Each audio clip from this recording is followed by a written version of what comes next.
Hi there and welcome back to Torment Tides of Numenera, my friends. And we're looking at Skura the Faceless. We found a way to give her sight back. We've bought an eye from one of the doctors in the chirurgeon slump. And it just seems to work if you put it into your face. Skura's head tilts at your footfalls and her lips smack as she scents the air. Why do you return? What have you brought to poor Skura? Scan thoughts. She returns, few have done so. Maybe, no, best not to get my hopes up. I have an eye for you. Press Oberwit's eye into her face. Sweet sight returns, I welcome it, friend. The eye begins to burn into her flesh, extruding small legs that heat and twist as they burrow deeper into the meat and bone of her head. She claps her hands over the eye, instinctively scrabbling at the invasive device, and you recognize the titanic act of will it takes for her to let the eye do its work. Her trust in you must be great, or her need for vision desperate. So much pain, Scan thoughts, yet nothing compared to how I lost them. Did she speak true? Though what seems like an eternity of her screams and moans, Skura pulls her hands from a disfigured face. She tilts her head up at you, and her mouth stretches into an involuntary smile of pure joy. You wave your hand in front of her face, and the eye tracks it naturally, cleanly. She throws her arms around you, sobbing with relief and happiness. Scan thoughts, I see, the lights, the shadows, the bloom. Never has this meat hell looked so wonderful. Skura the Faceless. At last she collects herself, wiping away the stream of tears that poured from the single eye. She looks in amazement at the moisture on her hands and mutters, "It has rebuilt the entire structure. Amazing. More investigation required." Then she glances up at you and thrusts the jar into your hands. Here. More trouble than it was worth. She turns away, gasping in delight at every newly revealed sight. We have the Jar of Iron Wind. Made from opaque battered metal, this jar looks like a repurposed cylinder. Just above its surface, a control panel is projected into the air, displaying enigmatic diagrams and text that indicate the status of its contents. The jar thrums with energy, seeming almost alive. According to Skura, the Nano who gave you this jar, it contains a small part of the Iron Wind, dangerous nano spirits that warp and transform any matter they touch. Nice. That's nice. What the winds took, eh?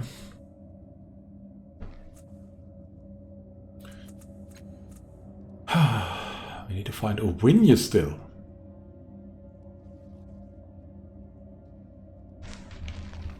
I could again return the ring to Tibia. If I speak to Tibia, I should be able to guide me, okay.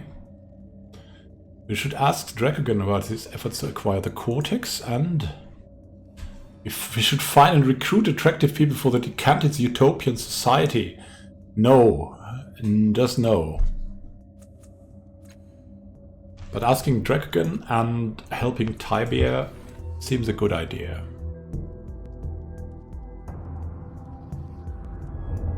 Speaking of Tibia,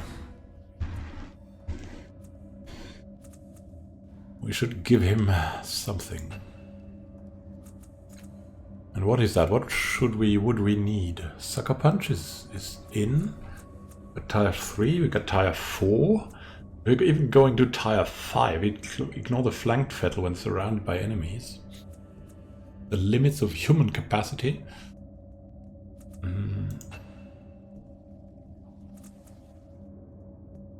Would maybe get something. Like an ability would be nice.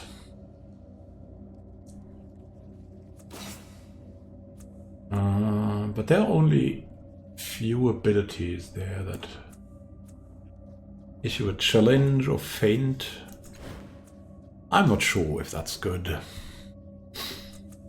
Edge, effort, no, increase the stat pools maybe.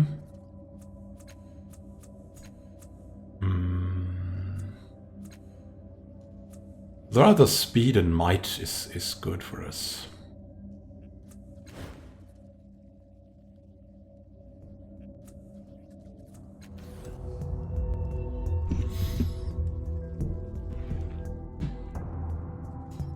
Oh, that was pretty great. And there's something lying here. What is that?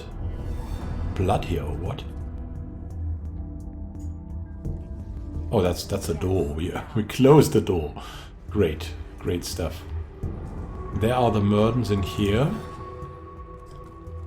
The translator and the Murden chief. We could still get this flag. Maybe. Was there a way to kill us here?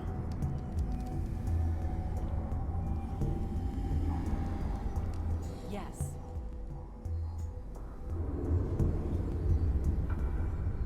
Where did this lead us? It led us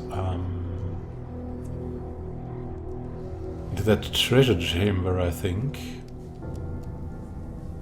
Yes, now. Let's look at that again.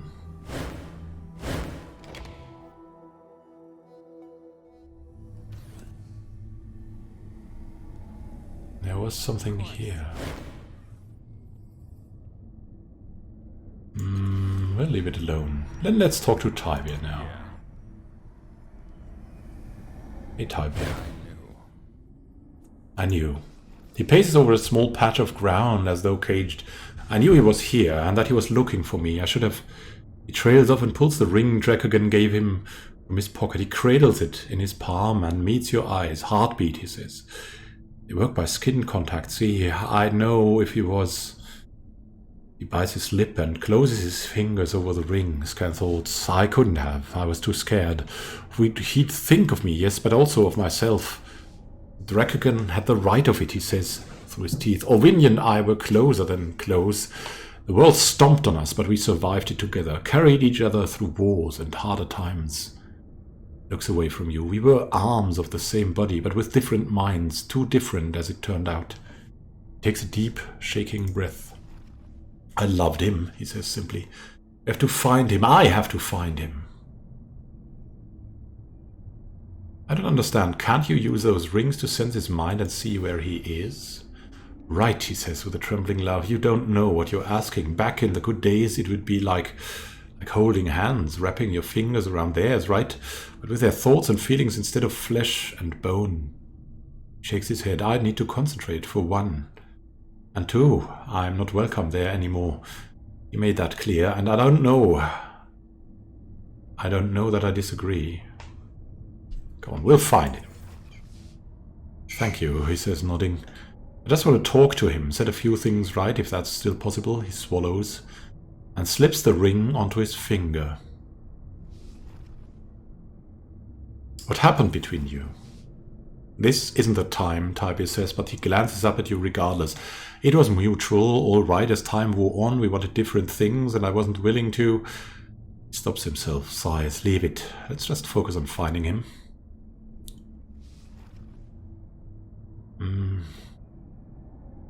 Where do you think he is? Making a note. Tybia begins, touching the ring on his hand and closing his eyes. His brow wrinkles in discomfort. Confusion. He's somewhere in Niddle Lilyish. Okay. I asked you about the bloom, by the way. Well, I lived here for a time, though not recently. The bloom's no place for pleasure. Oh, he knows much about them. Okay. Well, it doesn't hurt. What do you know about Dracogan? Not enough, Tybia says, looking uncomfortable. He isn't the first man to use that name, and I've heard stories that he can be in more than one place at the same time. He hisses out the side of his mouth. He pays well. But you don't want to cross him, ever. You just don't. Pass him flint. He's a smiling parasite, Tybia says cheerfully. He deals in despair and has a lot of loyal customers. Can't stand the man. Bruska? Bruska's all right for a paid neck breaker. You know where you are with her at least. Does a job, cares for her people, keeps her word. He snorts. That's more that I can say for a lot of the honest commanders I've known. And Taglio?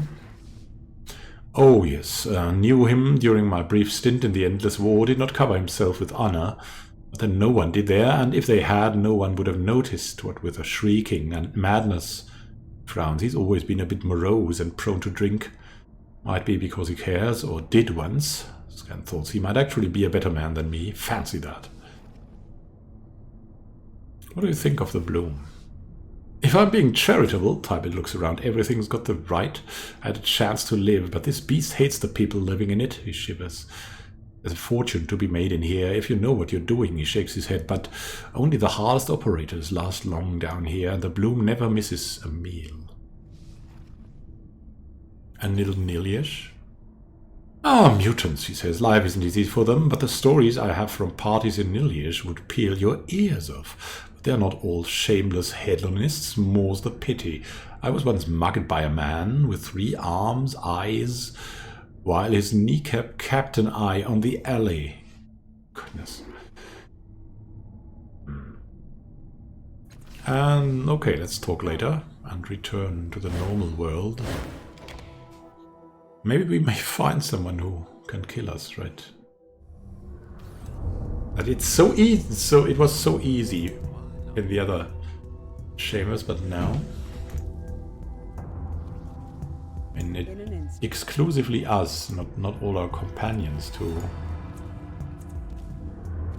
Maybe we could ask the Merchant Chief for this standard, or the translator rather. The slim-fit young woman would be attractive if it weren't for the blank stare in her eyes, the spit drooling from her mouth, and the poorly implanted devices protrude from her skull. The area around the implants weeps pus and some strange clear fluid. It does not appear that she's been mistreated in any other way. No bruises or scars mark her otherwise smooth flesh. Unsurprisingly, you can read no thoughts of any kind from her. What's her name? She stares blankly. You can see the slight pulse of her heartbeat in the veins near one metallic nodule on her forehead, and she breathes, but lacking these signs, only the thin stream of drool-gathering mass at her chin tells you that she lives. What's your name? Gaze is completely empty. She doesn't respond at all. Calistique looks at the young woman with disgust and mutters, such a poor job. Whoever installed these devices should be flogged and eaten by Voron worms. He catches you looking at her, and she gestures. If you remove those implants, you'd be left with an empty shell, a rapidly dying one at that. They sustain her and keep her technically alive, but her higher brain functions have been erased. A skilled practitioner, bah. No matter. The young woman begins to bark and choke a little, bending at the waist as she spits out a guttural string of hard consonants. A moment later you realize that she is merely imitating the Merchant Chief, who has been watching your interactions with the woman. Merton is struggling not to laugh out loud, so are the rest of the Merdans. Their mental static is filled with savage glee at seeing the human make a fool of herself. The Merton's Chief's voice comes through the woman's mouth. Do you speak to empty bags, to corpses? Do they answer? Empty husks do not speak. Those wanting answers want to speak with me. Yeah, okay. Mr. Chief. The Chief's mental static buzzes in your head, and again the female human at his side translates his words. I'm here for the return of Artaglio's standard, the Flagonionist. A squalling blast of static, and then she says, no, pretty cloth from Drinking Man belong here. Right of theft. Drinking Man wanted, he steal it back.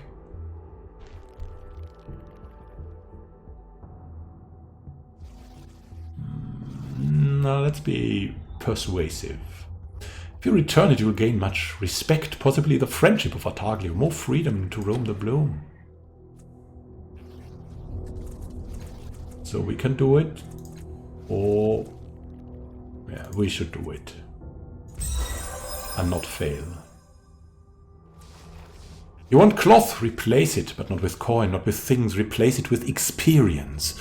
A monotone breaks slightly here, the emphasis on the Merton's thought pushing more strongly on her. Flight. I want to hunt in the sky. Give me experience of hunting, flight, and dive on prey. Then I return cloth to Drinking Man. As the other Merdans hiss and clack, she adds, ha, Chief, funny, ha, impossible. No, we know that she's dealing with that. And,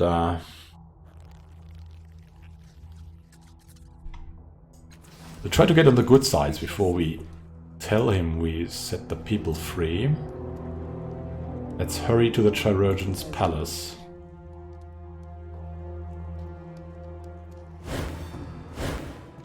And get that experience. The Chirurgeon slump, not the palace. Goodness.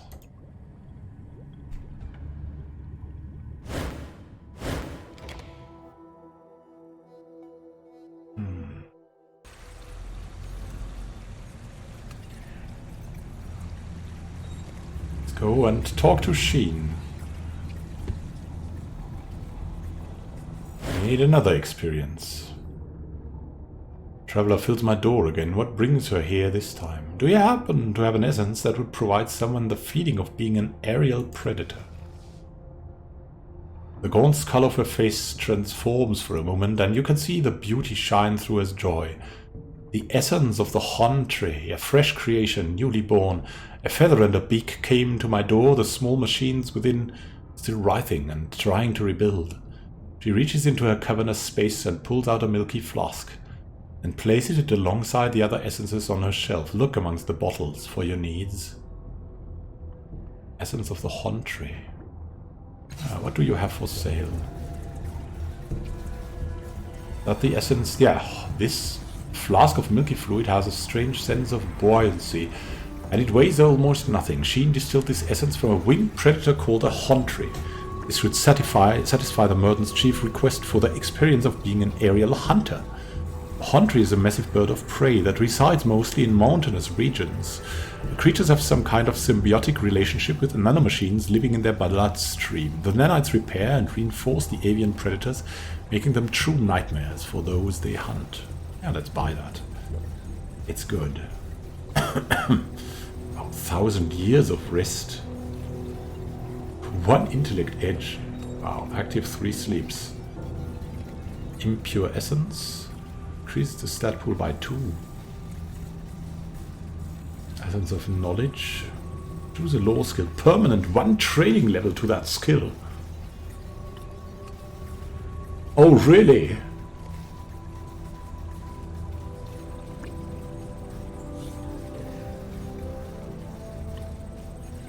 Wow. This essence was put into a device to be placed over the eyes, where it injects a reddish-brown liquid into the retina. This gives one the ability to perceive the world with another, apparently more learned perspective. Previously unknown knowledge of the 9th world will be available to whoever consumes this essence. Unfortunately, the effect is merely temporary and leaves one with a rather persistent and hard-to-scratch itch on the corneas. Oh. Temporary. Still, there's said this is permanent.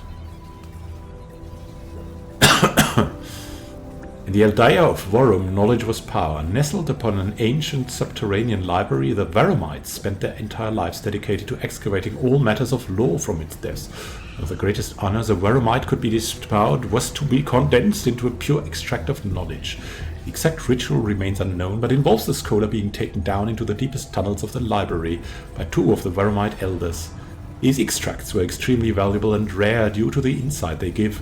Began resurfacing at an alarming rate, and rumors regarding slavery have begun flourishing in the aldeas surrounding Varum. One of the Varumites, whether a slave or not, must have passed by Sheen's shop. She must have offered her unique services to create something very similar to the extract.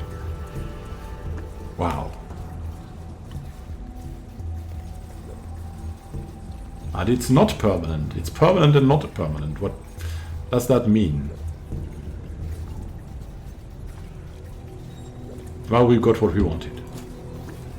Let's return to the Merlins for once. And then maybe we can do more. Of course.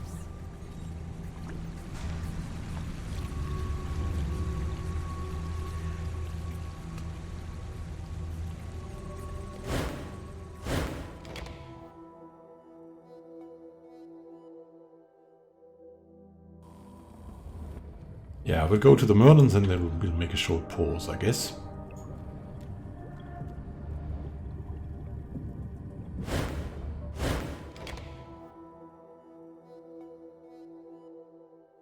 It was so easy going into our mind.